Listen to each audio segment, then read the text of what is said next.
bien. Bingaï très bien. Boebi combat mené Nalito Tosali. Vous savez que je ne suis ni traître, ni affairiste, ni intérêt personnel. Nous avons tous combattu. Autocom sa partie et c'est qu'ils allaient les noms. La décision, bien les décisions qui vont suivre, les heures à venir, on a intérêt Nabino. La signature à Genève est retirée. Les lots peuvent base. Oh, il y a un moteur, mais il y a une base à Libanda. Nous demandons que non, à retirer des missions. Ce n'est pas. Tout démenti pour que nous avons piraterie. Comprends? Jusqu'à présent, on a prononcé officiel. La télévision. Tu le dis que ça. Il y a le Kouta. Pour des missions, pas déposer en Assemblée nationale. L'Assemblée nationale, on a réseaux sociaux. On a réseaux sociaux. Donc, moto. Et l'aide d'un État en tant que structure de soutien à Jean-Marc Aboun, nous soutenons ces actions et nous condamnons les actes et ces posés qui ont Jean-Marc Okende, tu peux soit qui a tiré les babes, je vais foncer copo. Trollingate pour voir la commission au cop. Trollingate, ma belge, je vais foncer ma tigre à la marambo. Et on t'a vu pour les efforts retirer marambo, on a tout continué. Pour biso, tu as besoin de marambo échanger. Tu as un tigre bateau, tu as le loba libaye. Ma zingi président, ma lingite président bouger pendant que biso défendra ma valeur. Biso zabane etienne Tshisekedi défendra ma valeur. Mutuso zota mwana nzele faut la nzela na. Vous faites que ba 3e, il est mon chef de l'état boy ibe mambo 3e balle. Signature. Ce qu'on le lot aussi pouvoir, on te fait ça signature. Félix Tshisekedi est le chef de l'état autofotakier. À Kemba on est Éthiopie, quand on va diaspora et Éthiopie, pour que ça pouvoir dans le lot de Salbiso. Ça c'est jamais Kabundu. Bon biso parlementaire début. Bon on dit des jeunes, bon on dit des femmes. Ça dit que biso to bazo ko ta subi sauter. Pour ceux qui vont ça Kabundu, ça dit que biso a des postes ba biso sauter.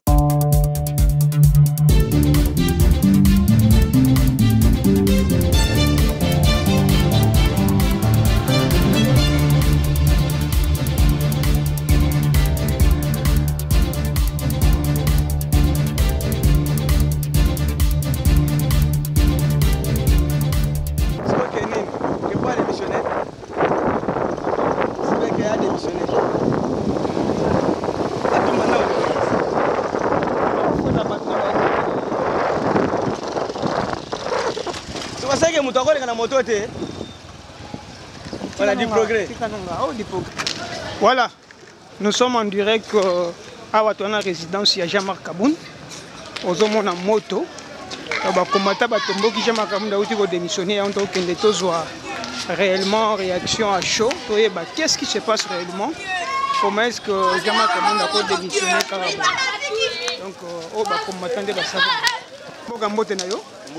Tout le monde va piner à Waliboso et résident de Jean-Marc Aboun. Il y a quoi au juste? Tu as une décision pour les Azouagibiso, c'est pas dans base, c'est pas dans ta mouquette. Marambo, nous avons question pour les Abimi, Marambo, ils ont dit que les Belges, les Français, ils gérer Mboka. Tout le monde Marambo, Marambo, nous avons la 3e balle. Chaque fois, les Arabes, famille à chef, proche à chef, bien mourra, 3e balle. Etienne Tshisekedi, l'air à Premier ministre, non, quand même, Etienne. C'est faut la moto, faut la donc vous savez la démission il y a Jean-Marc Aboun de Tchène. Voilà. Ceux qui posent à Aboun dans ordre à déplacer qui n'a pas 3e bande. De l'on est un peu moins qu'il. Ce que maman qui est dans 3e bande. Soit qui est dans 3e bande, maman est aux arbres. Il y a un lobby pour les Jean-Marc Okende. T'es pas soit qui a tiré les babes chez ma français copo. Trollingate pour voir la commission au cop. Trollingate ma belge chez ma français ma tigre à la marambo. Il y a un tobi pour les efforts retirer marambo, on a tout continué. Pour biso, tu as besoin de marambo échanger. Tu as un bateau, tu as le lot balibaye. Ma zingi président, ma lingite président bouger pendant que biso défendra ma valeur. Biso zabane Etienne Tshisekedi défendra ma valeur. Mutuso zota mwana nzele faut la nzela na. Il faut attendre que ba 3e. Il est mon chef de l'état boy ibe marambo 3e balle. Mais pourquoi bateau ka soit zana moura pemeni? Et si le code de la route, c'est évité Zalara. Il y a un tolobi na président Kaboun, biso passe tolobi, to boyi marambo, to zana enan. Donc, Félix Tshisekedi a retiré la signature, il n'est pas retiré la décision. Maman, tu as la biso Batsobi Kabundouri, Azananu. Voilà. Azananu, tu es bien m'amener au sein, ma minute au président Azananu. Voilà. Président, il y a 20 bottes. Tout le monde peut avoir il y a résident de Jama Kabound, il y a décision de Jama Kabound, au monde réagir. Il y a une base. Président Tshisekedi a retiré signature. Ndeto Kiti Awa et pas Jean-Marc Kabound, il peut retiré des missions. Parce que tu as dit que la bataille copie parce que le président qui est elle au la diaspora na au ba on so copie on ka bibembe ba on se pela voilà des bases na minute to que le président ce qui a retiré signature na été to éviter parce que moi to lo mingi exacté.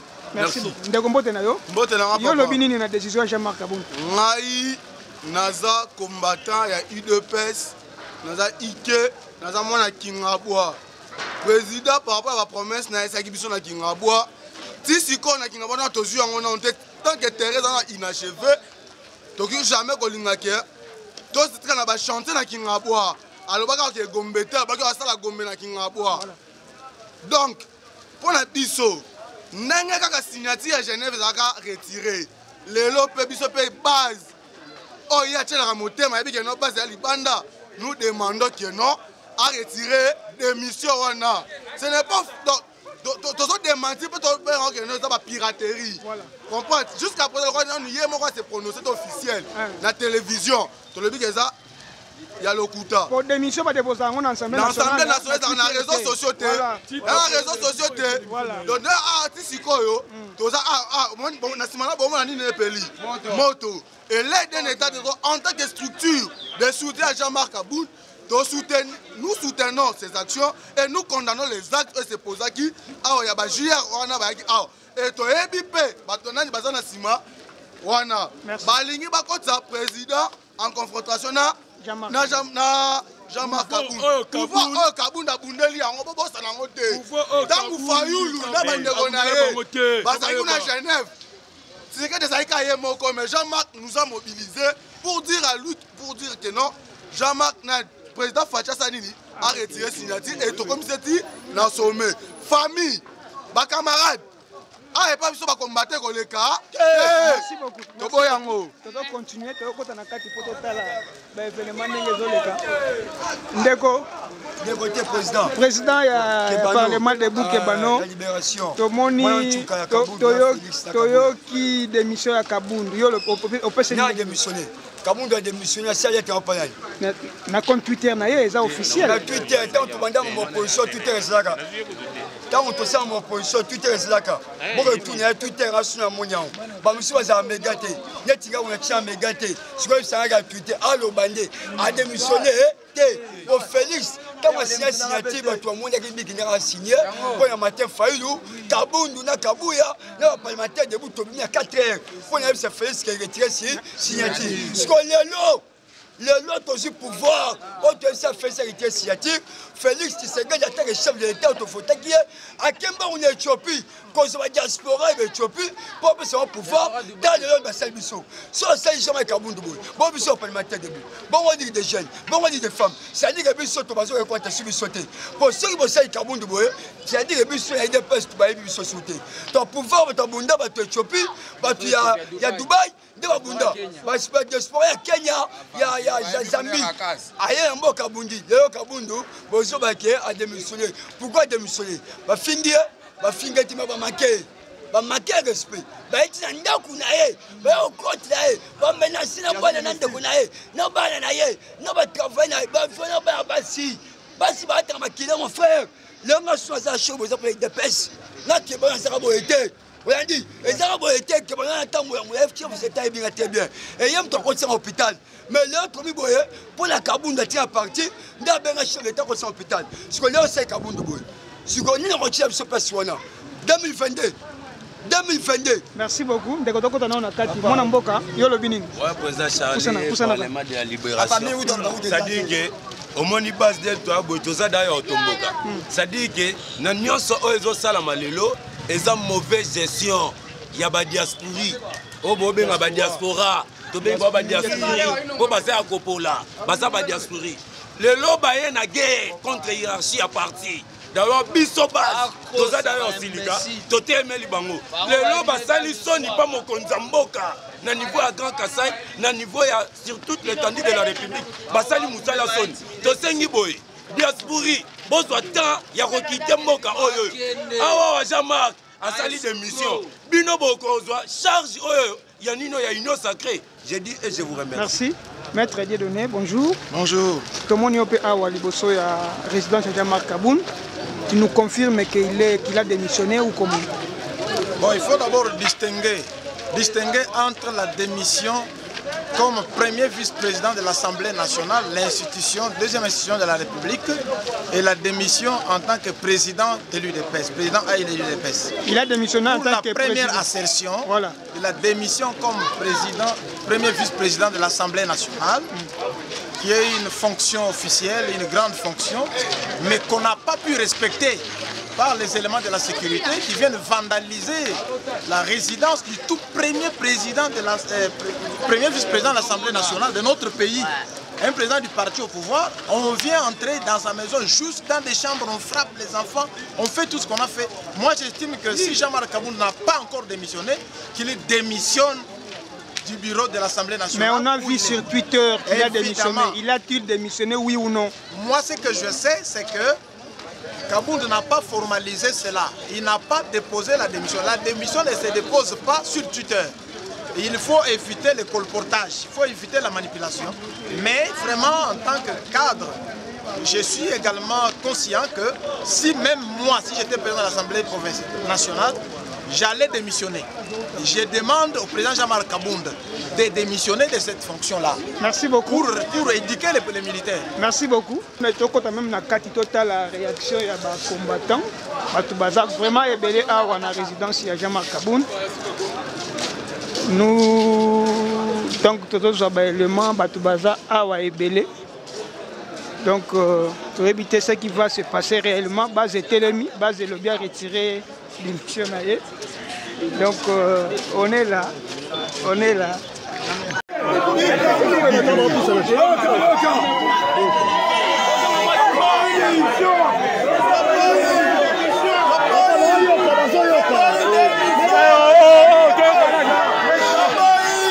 Boyoka, Boyoka, Boyoka.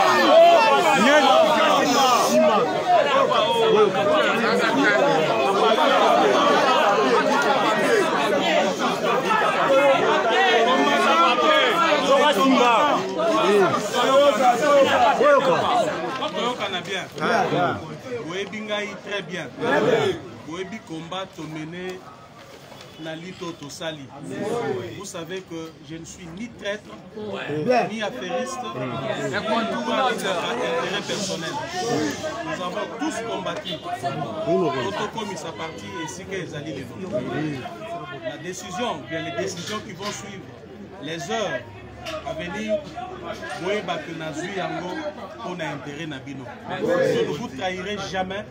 Tout ce que je prendrai comme décision, les alliés pour un bonheur Nabino. Merci beaucoup. Mais pour les autres aussi, on a bien sûr. Non, la démission, a retiré signature. Puis maman, on va aller au panier de Sébou. Donc, c'est une minute, on va y aller au Kakabaz. Puis ce sera de la base. Il y a Yoka Kanae. On va y aller combattant jusqu'à la mort. Combattant, on a eu côté comme on a dit là. Puis surtout, quand on a si mal, merci beaucoup. Merci beaucoup. Maman, Nanim Souakoloba. Papa Jean-Marc, papa était un ticket là qui est voilà. Jamais côté comme ça, IDPS Mutarobomango Azate, Badiaspora Baboma IDPS. Voilà. Badiaspora Bakoleng Jean-Marc T. Bakuta Jean-Marc Batika là pouvoir. Amemi biso lelo na toza lelo ale na présidence. Mais pourquoi bakoya abanga bango toi na posa papa Jean-Marc a retiré les gens. Maloba ya papa Etienne. Ne biso tozo bana kanisa. Toza na Congo. Et na posa papa Jean-Marc. Merci beaucoup. Maman Lobini. Biso toza na posa a retiré démission wana. A retiré yango to boy. Loko biso maman to lelema ina miso azongo. Soki biso bamama tolobi boye aretire parole na démission soki aretire te biso mpe tokolala bayebake soki aboyi koyoka bamama papa etienne akobimela ye. Merci beaucoup. Mama olobi nini na Chiluba? Jingamba kabunda lukila lulisha meyeni avuluka bilika tatu Tshisekedi mumulaya hakufai kahinga nyihani mato aya kumpala mvuye kumpala atangina bana bari bamushila bo bana mani bakaje bana baveva buteto aba ni bana tutuna ala hambel ya kahinga nyihani mato aya kumpala. Merci. Kabila muyale bilu wanda yeye. Merci beaucoup. Oui hata kabila mudi tonge. Aye video di hina. Wa mama tambo janselane tambo tona president Jamal ahande démissionné tambo tona ahande mokase ete mamindo sude kola ne tambo janse tae mala paka tambo tona mbo démissionné ke mala tambo tona ne président ahande démissionné tambo mokase. Merci beaucoup. Mama yolobi nini? Na Swahili. Shiba mama tunekala hapa chini. Tunakatala President Jean-Marc retire signature. Tunakatala hapana kumwachia enemy njia. Hapana kuachia enemy njia, shi tunakatala. Tunakatala jua pale tunekala hapa chini. Tuko na chunga akuya tuoneshe kama vile bana Twitter ni yeye au ni bia bongo, tuko na chunga tuoneshe ndio hii tunekala hapa chini. President Willy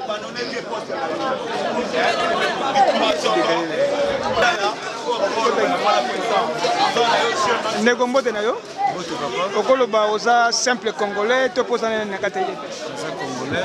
Voilà.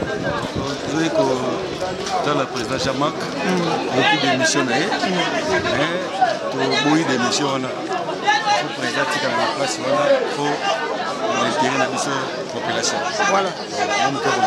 Merci beaucoup. Mère, bonne année, meilleur vœu. Ndeko mbote na yo, tokuti pe na kata résidence en tant que Congolais combattant. Démission Jean-Marc comment on boni. En tout cas, ils ont salanga vraiment pas si parce que ils sont des bases, dixième origine Nantes. Voilà. Bateau yo ba studier bisa qui présent Félix a retiré signature. Bisonde. En tout cas, makambo yo omoni tokolo belango omoni batu wana ngambo wana bazolinga ba mbuye biso. Biso tam biso to bundela e makambo bango bakima ki bagena mboka. Bagena poto, baina rolia ba shawama. Biso to fiska ba famille na biso ba kufa. To tchaba fina biso à risque. Mais lelo to moni bango baye baya kokote la présence na biso. Oyo papa Tshisekedi atike la biso. Muto boye to mona ina nute na IDP to kotaka na ye. Parce que tant to mona ye, to mona vraiment papa Tshisekedi. En tout cas, et ça là qui biso bien te. Banda chou wana o basala ki makambo wana.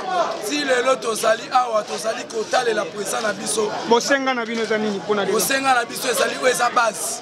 Base boy. Et le big non jamais ko salama. Président a retiré signature. Côté la muto boy. Batu na sima na ye ebele. Mutema malamu boy. Soki a retiré. Batu yo basala sima na ye. Bako se retrouver neni. Bako fifo neni. Yango biso base. Jeune on to boy. Merci beaucoup. Donc tozali boso ya na 4. Namona ba photo. Namona ba photo na réseaux sociaux. Photo nini papa? Ndeko mbote na yo. Tomoni yo awa na kati ya résidence à Jean-Marc Kabound, Hollandi démission na ye en tant que premier vice-président de l'Assemblée nationale. Réaction na yo. Réaction na nga eza premièrement dans le bassin coup de pied dans l'eau. Pour Jean-Marc Kabound c'est un héros vivant. Malgré tout quelque chose problème ezali. Démission par rapport à tant que politicien, membre de l'UDPS, bah démission dans la vérité. Premièrement, bah démission dans l'Assemblée, au titre qu'il est tenu en démission. Ça, c'est un beau taux comprendre kaka si peut-être que vous avez les a démission pour Jean-Marc Tolembiete toza na posa na le seul mutu oyo akolongola ba combattant na Burundi c'est Jean-Marc parce que ça mutu to bundi na le lot fanti fati na pouvoir c'est un coup de pied dans l'eau yango toyeka po toyebise ke a retirer pour démissionner pas ba combattant ma démissionné n'a pas l'été mais mingi bazoganga baoloba ke no eza plan ya ba diaspora nde basali ke tokomati na niveau non biso tout na ba Jean-Marc Kaboul c'est un lit oyo totelemeli ba diaspora o batali ba conseiller nga moko kutu na loba ke ba conseiller baza miyibi soki ba conseiller bazoyi ba Jean-Marc Kaboul ya telemi il faut ba luka bosa n'importe quoi non biso na UDPS tobundela ba valeur tobundela ba anti-valeur te soki lelo Jean-Marc Kalobi miyibi boyibi ba conseiller bozo mema fati en erreur biso toza na droit koloba c'est normal qu'on a démocratie biso tobundela ba valeur tobundela peuple congolais à se retrouver yango moni idéologie o Jean-Marc Kabunda zanango akoki ko démissionner te pendenge toza ba attaquer ba combattant ba jeune tigre UDPS to kokende te ti ako retirer parole na c'est très important. Merci beaucoup. Ouais, tout à on a un cadre pour représenter notre parti, notre beau famille, notre belle famille qui est l'UDPS. Il y a une individualité, c'est vrai, c'est la famille. Là où il y a des gens, il y a toujours des tiraillements. Et on se met en garde, tout le monde on le met en garde. À côté, tu vas pas la papa mon corps. Ça va l'école de Tchénisséké, des à la oyo, balobi mais ils va la papa mon corps. Ce qu'on veut, c'est la consolidation IDPS. Mais tweet est officiel, les gens compte avec beaucoup de considération. Avec ce qu'on connaît du numérique aujourd'hui, lorsque le président n'a pas encore dit son mot, on se résume d'affirmer ou de nier cela. Parce que sur le numérique, on ne peut pas dire tout. Mais on dit ceci, ce qui se passe ici, c'est la famille UDPS. L'UDPS est pas unie. Oh, mon tour à tasse de l'eau monte à on est manaï. Voilà, IDPS, tu vas la rabouer, tu vas rabouer. L'objet, tu vas la 10e na matinée, Jean-Marc Kakoya. L'objet, on a Oya, en route à la Fati. IDPS est indivisible. Où est ta famille? Tu tiens dans ta famille. Moutalibanda, tu prends mon oranayo. IDPS, c'est donc IDPS. Reste dans l'IDPS. Merci. Bon, la lingala la lobaboué. Pour le moment, Bisso doit continuer à soutenir le chef de l'État Fati. Bisso n'est pas bien dans la tête de Mboko. Torotika est un mandat. Maramou est le cas dans le président de la Bisso AI à partir. Tu déploras qu'il y a en haut. Tu peux réconforter. Mais, décision où il y a eu, et puis si Bisso passe, il y a qu'à démissionner à niveau en tant que premier vice-président de l'Assemblée nationale. Ça nous fait un peu l'éli, vraiment, il y a qu'à s'épeler. Mais l'IDPS, c'est le principe, il y a base. Fati pe ayoka qui base, il y a une décision et sauva qui dit ça. Non, l'IDPS c'est les partis, l'IDPS ce n'est pas les individus. Il faut le rappeler en auto lobayango. Biso, toza toujours banaya Fati. Parce que lui qui est au sommet de l'État, c'est lui qui doit réellement couper sa orientation au biso, il faut l'anda. Pour le moment, déclaration de salamité, mais biso va combattant. Toujours c'est l'un des chefs de l'État en tant que Mokonzi à Mboka. Pour ça, Mokonzi a parti de l'UDPS. À ça, Mokonzi à Mboka, mon bimo Italie. À ça, Mokonzi à opposition. À ça, Mokonzi, il y a union sacrée, union c'est une Konza. Tolingi, en fait, Makambu Oyo. Na Mboka, orientation, yenda pe sabiso to landa. On peut yende son anzila. Yende moutifwa pe sabiso orientation, il faut to landa. Toujours c'est là, yé à l'oba pour que biso to orientation. Pour le moment, on doit le dire clairement, c'est les partis qui ont amené Fati au sommet de l'État. Et les partis continuent à soutenir Fati Nandenge à Sawana, toujours soutenir. Tolingi to réussir mandat Oyo. Nenge Jean-Marc Kabunda démissionné et ça a un impact comme notre poste na président AI na UDPS. Bon, ce qui est vrai, il faut tous aller. En politique, il y aura quand même des conséquences. Il faut tout le vérité quand même. On doit se regarder droit aux yeux. Et en politique, il y aura quelques conséquences qui vont se passer. Si il y a un autre lobby, tous les pressés qui sont partis, tous les point de vue na biso. En tant que combattant de l'IDPS, en tant que communicateur, il y a parti au IDPS, tu lingué au moins Kimia Isala, tu livrer spectacle au Namboka, tu lingué au moins Makambu et marche. Il faut se déplorer que Makambu et les gars qui n'ont Kouana, et ça, pour le moment, tu lingué et l'eau pour que parti UDPS et Oumela. Parti UDPS, c'est le roi ANC en Afrique du Sud. Et ça, le roi va partir Oyo et vendre le pouvoir pendant longtemps. Puis, ils ont conservé le pouvoir le plus longtemps que possible. Ils ont parti Oyo. Parti on est même Jean-Marc Kaboun en tant que premier vice-président de l'Assemblée nationale. Parti on est même Fachi Beton au sommet de l'État. Pour le moment, les combattants ne sont pas divisés. On doit dire ça clairement. Tous a toujours unis. De garder toujours base dans biso sima ya Fachi, to soutenir Fachi, yende mokonza mboka na minute oyo pour balobi quoi. Le chef de l'État est constitué sur le bazar régulateur des institutions. Yende fois réguler biso la minute, to la yenda réguler ay songi sa mutna mutna sika na pour que makambu tout continue kotambola. Po yenda za songa nzila. Merci beaucoup.